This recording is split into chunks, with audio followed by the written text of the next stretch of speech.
This is a super simple workflow that I built for a use case for like an apartment manager, duplex manager, landlord, anyone who rents out a property and has to deal with maintenance. So this is a maintenance request workflow automation that starts with a form where the tenant will fill in their details. All the details will be added to Airtable, and then it'll go through this fork here where it's true or false. If the maintenance request is an emergency, it'll go through the true output and messages will be sent to Slack and Discord. And if it's not an emergency, it'll be sent through this false output, and that'll be the end of the workflow. Now, before I go through node by node and show you how this all works and how to set it up, what I want to do is demo the workflow. And it's actually really simple. I'm going to do 2 rounds of demos because I want to show you what happens with a no for an emergency versus what happens with a yes with an emergency. So what we're going to do here is I'm going to open up this Jotform trigger. Now I'm going to open up the trigger here and hit test step within this node. And the reason being is I found, and I don't know why, when I hit test workflow here or here and you submit the Jotform, it sends over duplicate records. And I'm assuming it has something to do with the test workflow. It actually tests it and then it actually submits it twice. I'm not really sure why. So I'm just going to go ahead and do it within the node. And we're going to hit test step. And then now it's listening for a test event. So we're going to go ahead and do that. And we'll go ahead and fill this out real quick. And then we're going to go ahead and hit submit. And you'll see that we got the data back. So we got enter your first name. You got the first and last name there, the email, phone number, unit number, and so on. All this data broken down in such a way that makes it really easy to store it to a sheet like Google Sheets, Airtable, Smart Suite, and so on. And then from here, we just connected the Jotform account and connected the form name or ID so that it knows where to look for form submissions.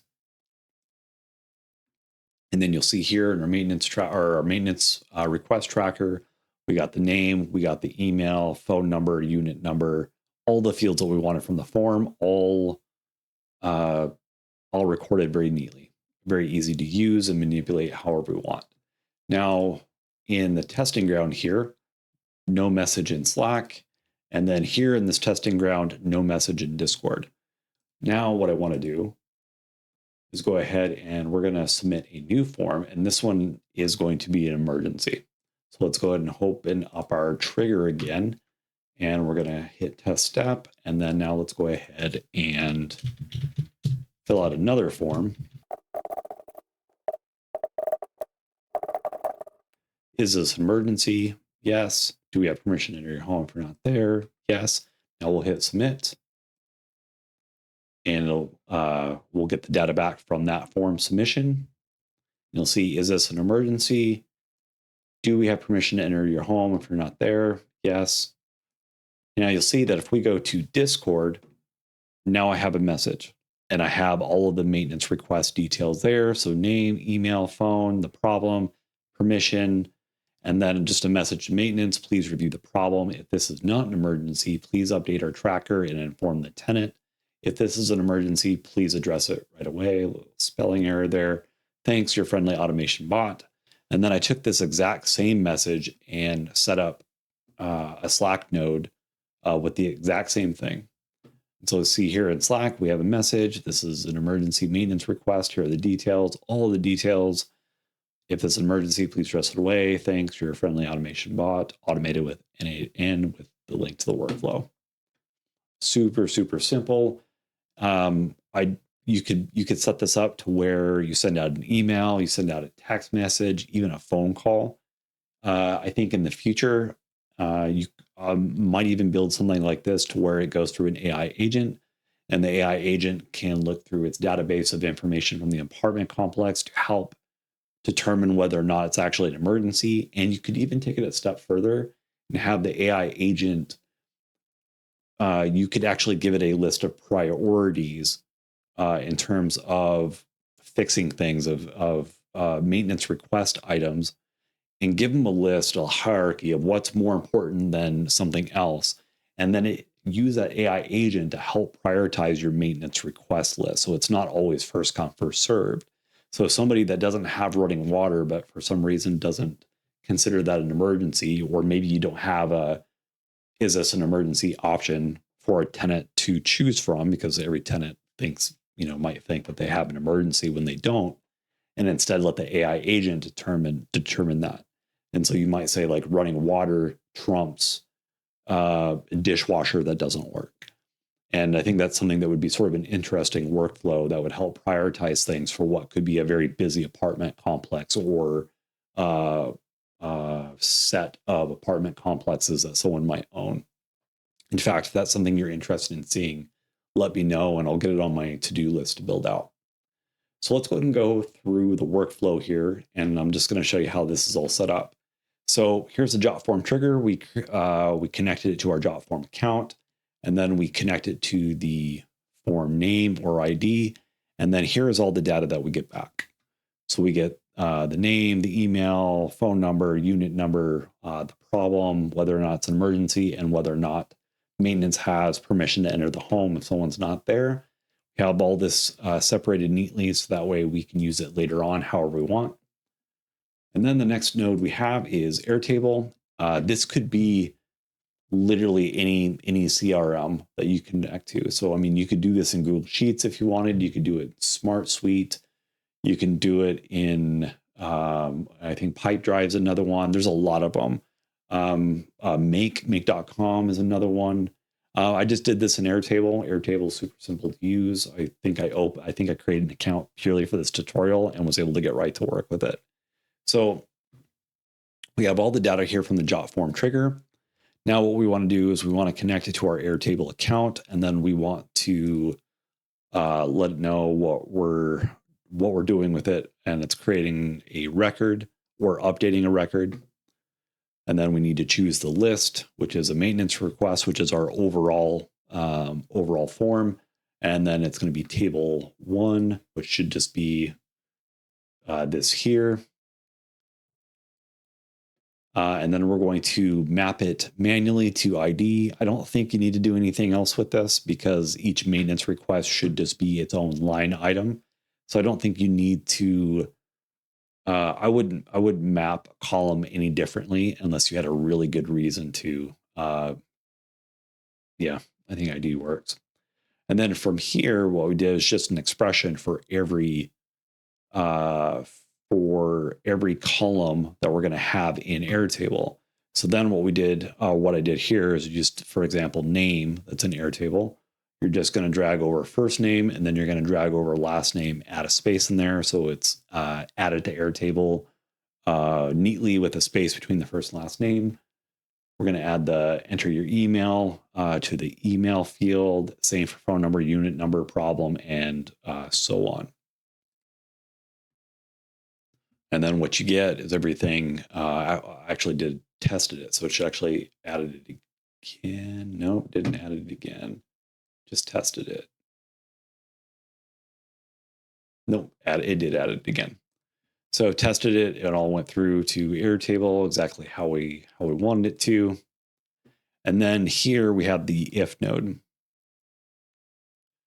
And setting this up is just determining what you want the true field to be and what the false field to be. I think you could swap these and it would work just fine. You would just need to swap the parameters.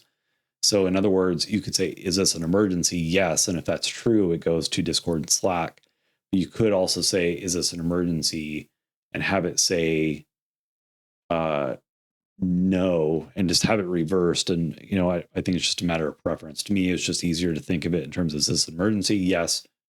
And if that's true, send it through the true output and then continue with the workflow.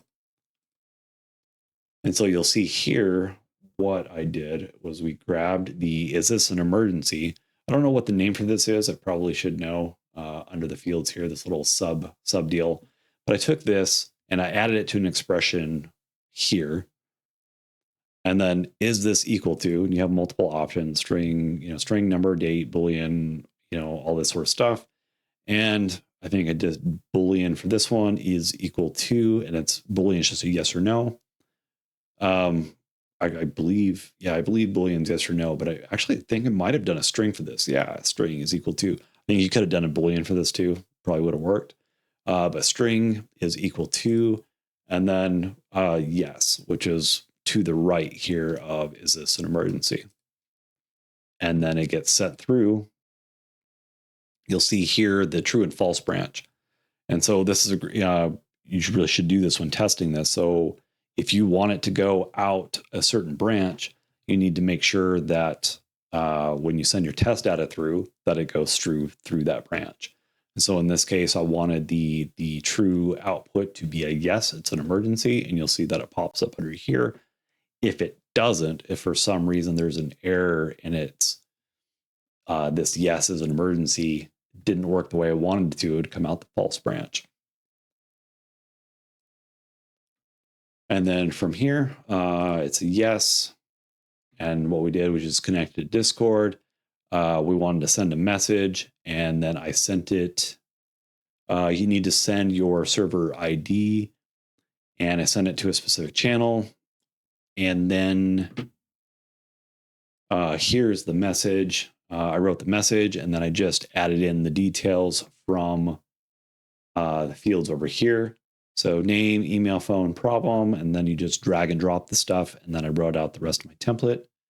And that's all there was to that. And then I took this and I just copied it and pasted it into the Slack one, which made it just really, really quick. So I hooked up Slack, same thing, message, send, told it which channel I wanted to send it to, simple text message. And then I just pasted in the message that I created for Discord. And that was all there was to it. And then you have the no operation do nothing node, which to me is just kind of a great visual for like, this is where the workflow stops, but it's not required. And then I did the same thing for anything that went through the false, just no operation, do nothing. And there you have it. A really, really simple workflow automation that handles maintenance request, the receiving and documenting of maintenance requests, and then alerting people, alerting the necessary people in an event, such as this one, to where there's an emergency. You could, if you were doing, say you weren't doing maintenance request, say for some reason you wanted to send a message, this could be, did you get your lease? Did you get the lease back? And then you send a message if yes, or if no, for example. You could even have it on a, like maybe on a time, you didn't receive the signed invoice or signed lease by a certain date, then it sends a message. So many ways to sort of manipulate this that would fit for so many different types of workflows. But that wraps it up. I hope this was helpful. If you have any feedback, please leave them in the comments below. If you have any questions about this, if I didn't explain something well enough, or if you're trying to make adjustments to this and just can't quite figure it out, leave a comment below. I read and respond to everything. So I will hop in there as soon as I can. If you want to get a copy of this workflow for yourself so that you can use it as either a starting point for your own workflow, or if you just want to use it as inspiration, something to look at while you build out your workflow, I give away all of, or many of my workflow templates, and they only go out to email subscribers. So if you want to get your hands on a copy of this one, all you need to do is click the link in my description, head over to my website, sign up for my email newsletter, and you will very shortly get an email back with a link to resources, which will include these workflow templates and a link to the corresponding YouTube video, so that way you can reference it later if needed. And I think that's it. I hope you enjoyed. I hope you found it helpful. Again, let me know in the comments if you have any feedback or questions, and I'll see you in the next tutorial.